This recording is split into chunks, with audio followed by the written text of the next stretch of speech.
Jerome Henry Brudos atau dikenal sebagai Jerry Brudos adalah seorang pembunuh berantai Amerika yang melakukan serangkaian pembunuhan brutal pada akhir tahun 1960-an di Oregon, Amerika Serikat. Kisah hidup dan kejahatannya penuh dengan elemen psikologis yang kompleks, terutama yang berkaitan dengan fetisisme dan kebenciannya terhadap perempuan. Brudos sering disebut sebagai The Shoe Fetish Slayer karena dorongan obsesifnya terhadap sepatu wanita yang berperan besar dalam setiap pembunuhan yang dilakukannya. Bagaimana kisah selengkapnya, guys? Sebelum saya masuk ke videonya, jangan lupa untuk mensupport channel saya ini dengan cara di subscribe. Dan jangan lupa untuk like, share, dan komennya. Langsung kita masuk ke kisahnya.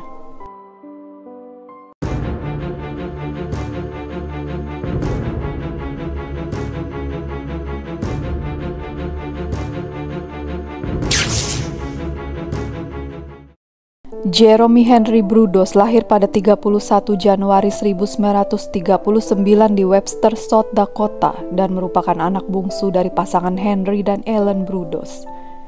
Kehadirannya dalam keluarga sebenarnya tidak diinginkan oleh ibunya Ellen yang sangat mengharapkan anak perempuan. Kekecewaan ini membentuk cara Ellen memperlakukan Jerry, memperlihatkan ketidakpuasan secara terbuka dan bahkan kasar. Ia diperlakukan berbeda dibandingkan dengan saudara-saudaranya, dan Ellen seringkali membandingkannya secara negatif dengan harapan bahwa Jerry akan menjadi lebih seperti perempuan yang ia inginkan. Brudos seringkali merasa tertolak dan tidak berharga, sementara anak-anak lain hidup dengan kasih sayang. Jerry hidup dengan ketakutan, dihantui perasaan tidak dicintai, dan dikecewakan oleh sosok ibunya sendiri. Ketegangan hubungan dengan ibunya ini menjadi salah satu elemen utama dalam perkembangan psikologis Brudos yang membuatnya semakin menarik diri dari orang lain dan menyimpan dendam yang dalam. Ketika ia mulai tumbuh menjadi anak-anak, ia menemukan hiburan di dunianya sendiri yang penuh dengan fantasi. Disinilah cikal bakal ketertarikannya pada benda-benda yang bersifat feminin, terutama sepatu wanita mulai terbentuk. Saat usianya menginjak 5 tahun, Brudos menemukan sepasang sepatu hak tinggi yang tergeletak di tempat sampah. Ia membawa pulang sepatu tersebut dan merasakan sesuatu kepuasan aneh ketika memegangnya. Sepatu tersebut menjadi sesuatu yang bernilai baginya, sesuatu yang mampu mengalihkan pikirannya dari kekerasan yang ia alami di rumah.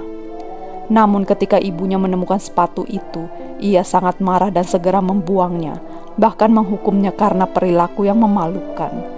Insiden ini tidak hanya menghancurkan hati Brudos, tetapi justru memperkuat ketertarikannya pada sepatu wanita yang ia sembunyikan dijadikan objek fantasi.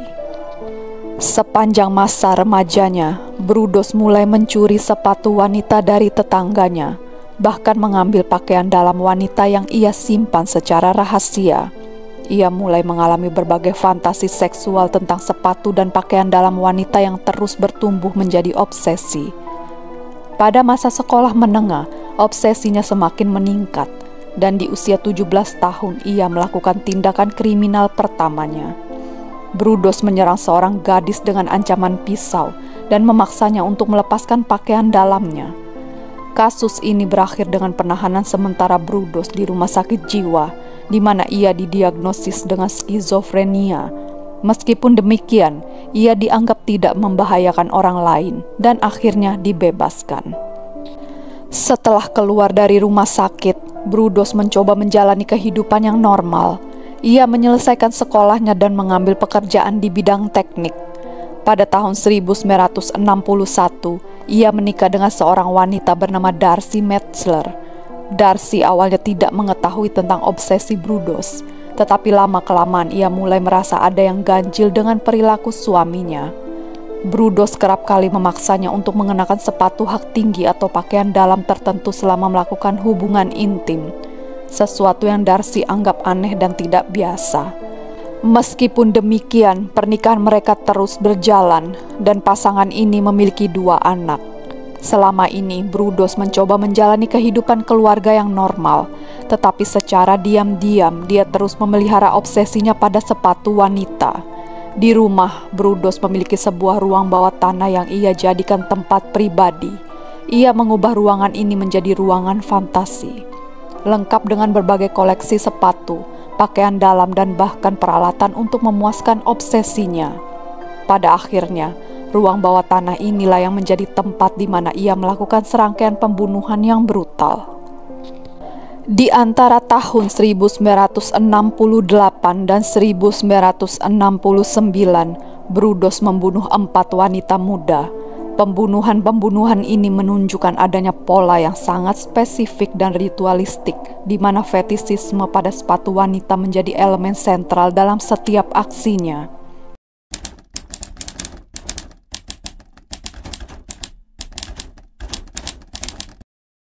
Linda Slauson, seorang gadis berusia 19 tahun yang bekerja sebagai penjual buku dari pintu ke pintu, bertemu dengan Broodos ketika ia mengetuk pintu rumahnya. Broodos melihat kesempatan ini untuk merealisasikan fantasinya, lalu menarik Linda ke ruang bawah tanah dengan dalih membeli buku. Di ruang bawah tanahnya, Broodos memukul Linda hingga tidak sadarkan diri dan kemudian mencekiknya hingga tewas. Setelah Linda tewas, Broodos memakaikannya sepatu hak tinggi serta pakaian wanita lainnya. Ia juga mengambil beberapa foto tubuh Linda dalam berbagai pose yang ia atur sendiri. Broodos kemudian melakukan tindakan sadis dengan memotong payudara Linda dan menyimpannya sebagai trofi di dalam lemari esnya. Setelah selesai, ia membuang tubuh Linda ke sungai Willamette dengan menambahkan beban agar tubuh tidak mengapung.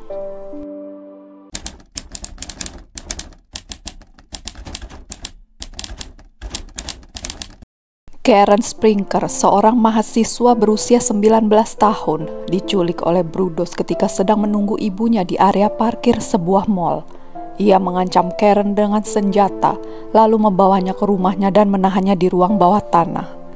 Broodos memaksa Karen untuk mengenakan sepatu hak tinggi serta pakaian dalam wanita yang sudah ia siapkan. Setelah itu, ia mencekik Karen hingga tewas dan memotong salah satu payudaranya sebagai trofi.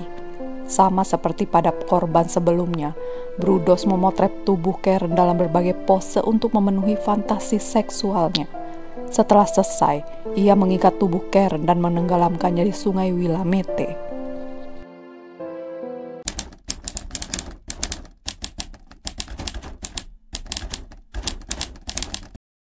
Jane Whitney sedang dalam perjalanan ketika mobilnya mogok. Broodos menawarkan bantuan dan membujuknya untuk ikut ke rumahnya dengan alasan memperbaiki mobilnya.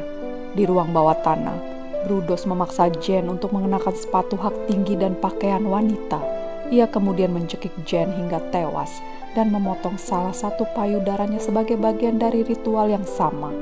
Sama seperti para korban sebelumnya, Broodos mengambil foto tubuh Jane yang sudah tidak bernyawa dan kemudian membuang tubuhnya ke sungai.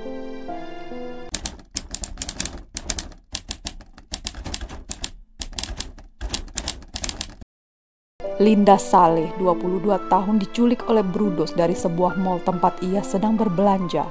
Linda dibawa ke rumah Broodos dan dipaksa menjalani fantasi sadis yang sama. Setelah mengenakan sepatu dan pakaian wanita yang telah disiapkan, Broodos mencekik Linda hingga tewas. Ia juga mengambil sejumlah foto tubuh Linda. Kali ini, Broodos tidak memotong bagian tubuh Linda, namun tetap membuangnya ke sungai. Mayat korban yang ditemukan di sungai Willamette menimbulkan kecurigaan polisi. Setelah mayat ketiga ditemukan, polisi menyadari adanya pola sama yang konsisten dan bahwa mereka sedang menghadapi pembunuh berantai. Beberapa saksi mata mengingat adanya pria misterius di area mall tempat korban terakhir diculik, dan informasi ini membantu polisi dalam mengidentifikasi mobil yang mencurigakan. Polisi mulai mengawasi Broodos setelah mendapatkan deskripsi fisik yang cocok dengan pria misterius tersebut. Puncaknya, seorang wanita yang berhasil melarikan diri dari upaya penculikan Broodos memberikan informasi yang sangat membantu. Polisi kemudian menggeledah rumah Broodos dan menemukan beberapa barang bukti kuat, termasuk foto-foto tubuh korban yang diambil dalam kondisi tidak berbusana dan dalam berbagai pose. Dalam pengakuannya, Broodos dengan detail menjelaskan setiap pembunuhan dan ritual yang dilakukannya, menunjukkan sedikit atau bahkan tidak ada rasa penyesalan. Pengakuan ini membuka sisi gelap dari pemikiran Broodos yang ternyata telah lama terobsesi dengan sepatu wanita dan memiliki dorongan untuk membunuh sejak usia remaja. Bagi polisi dan para psikolog, kasus Brudos tidak hanya menjadi kasus pembunuhan berantai yang mengerikan, tetapi juga studi yang sangat penting dalam memahami psikopat dengan fetisisme yang ekstrim. Pada tahun 1969, Brudos diadili atas pembunuhan yang telah dilakukannya. Di persidangan, pengacaranya mencoba untuk membela Brudos dengan alasan gangguan mental. Tim pembela menekankan sejarah panjang gangguan psikologis Brudos sejak remaja, termasuk diagnosis skizofrenia yang pernah diterimanya. Namun bukti-bukti yang dikumpulkan dari rumahnya terlalu kuat untuk diabaikan. Foto-foto korban yang diambil dalam kondisi mengenakan pakaian dan sepatu wanita, serta berbagai alat yang ia gunakan untuk menahan dan menyiksa korban, memberikan gambaran jelas tentang kejahatan sadis yang ia lakukan. Trofi berupa potongan tubuh yang ia simpan juga menjadi bukti psikopati yang mendalam. Brudos akhirnya dijatuhi hukuman seumur hidup tanpa kemungkinan pembebasan bersyarat atas keempat pembunuhan tersebut. Ia dipenjara di penjara negara bagian Oregon, di mana ia terus menjalani hidupnya tanpa penyesalan. Selama masa hukumannya, Brudos beberapa kali mencoba mengajukan banding dengan alasan kesehatan mentalnya, tetapi semua bandingnya ditolak oleh pengadilan. Di dalam penjara, Brudos dikenal sebagai narapidana yang tidak memperlihatkan tanda-tanda penyesalan atas perbuatannya. Bahkan ia terus menunjukkan ketertarikannya pada sepatu wanita. Ada laporan dari petugas penjara yang mengatakan bahwa Brudos seringkali meminta katalog sepatu wanita, dan ketika ia tidak diperbolehkan mendapatkannya, ia akan membuat gambar sepatu wanita sendiri. Brudos hidup sebagai narapidana selama lebih dari 3 dekade. Pada tahun 2006, ia meninggal dunia di usia 67 tahun karena kanker hati. Meskipun Brudos telah tiada, kisahnya terus menjadi salah satu contoh paling ekstrim tentang dampak dari gangguan psikologi yang tidak diatasi sejak dini, terutama ketika fetisisme menjadi bagian dari perilaku kriminal yang mengerikan. Kisah Jerome Brudos menjadi salah satu contoh yang dipelajari dalam studi psikologi kriminal, terutama dalam konteks fetisisme ekstrim, dan bagaimana hal ini dapat memicu perilaku sadis. Ketertarikannya pada sepatu wanita yang dimulai sejak usia dini berkembang menjadi fetisisme seksual yang menguasai dirinya. Peneliti menganggap bahwa interaksi buruk dengan ibunya yang menghinanya karena menyukai sepatu wanita dan bahkan menyuruhnya untuk membuang benda tersebut mendorong Brudos untuk mengasosiasikan sepatu wanita dengan rasa dilarang dan kebebasan dari penindasan. Pakar psikologi kriminal percaya bahwa Brudos menemukan kepuasan dari mengendalikan korban-korbannya, memaksa mereka untuk mengenakan sepatu dan pakaian dalam sesuai dengan fantasinya, lalu memotong bagian tubuh tertentu sebagai trofi untuk mempertahankan kenangan akan kejahatannya. Dalam analisis psikologis, tindakan ini seringkali dianggap sebagai bentuk perwujudan kontrol penuh atas orang lain. Trofi berupa potongan tubuh menunjukkan bahwa Brudos ingin terus memiliki kendali atas korban-korbannya, bahkan setelah kematian mereka. Kasus Jerome Brudos menjadi pengingat betapa pentingnya mengenali dan menangani perilaku menyimpang pada usia dini, terutama ketika perilaku tersebut mulai mengarah pada obsesi yang dapat berkembang menjadi tindakan kriminal. Fetisisme pada dasarnya tidak selalu mengarah pada kekerasan atau kriminalitas, tetapi dalam kasus Brudos, hal ini didorong oleh trauma dan pengalaman yang berlarut-larut hingga menjadi tindakan berbahaya. Brudos juga menjadi pengingat bagi masyarakat yang akan adanya predator tersembunyi yang terlihat sebagai orang biasa, namun menyimpan kepribadian ganda yang berbahaya. Selama bertahun-tahun, Brudos menjalani kehidupan yang tampak normal sebagai seorang suami dan ayah tanpa menunjukkan tanda-tanda dari sisi gelapnya kepada orang-orang di sekitarnya. Kisah Jerome Brudos menjadi contoh nyata bahwa lingkungan dan trauma masa kecil bisa berpengaruh besar pada pembentukan perilaku seseorang dan dalam kasus tertentu dapat menjadi pemicu bagi perilaku kriminal yang ekstrim.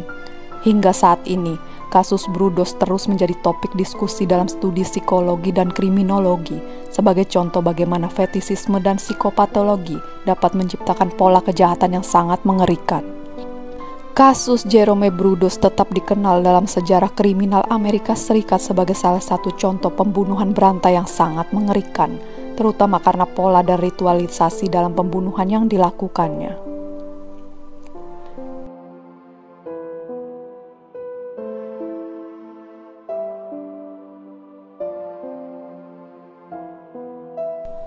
Nah, itu tadi adalah kisah kejahatan dari Jerome Brudos. Bagaimana pendapat kalian guys? Jangan lupa tulis di kolom komentar ya.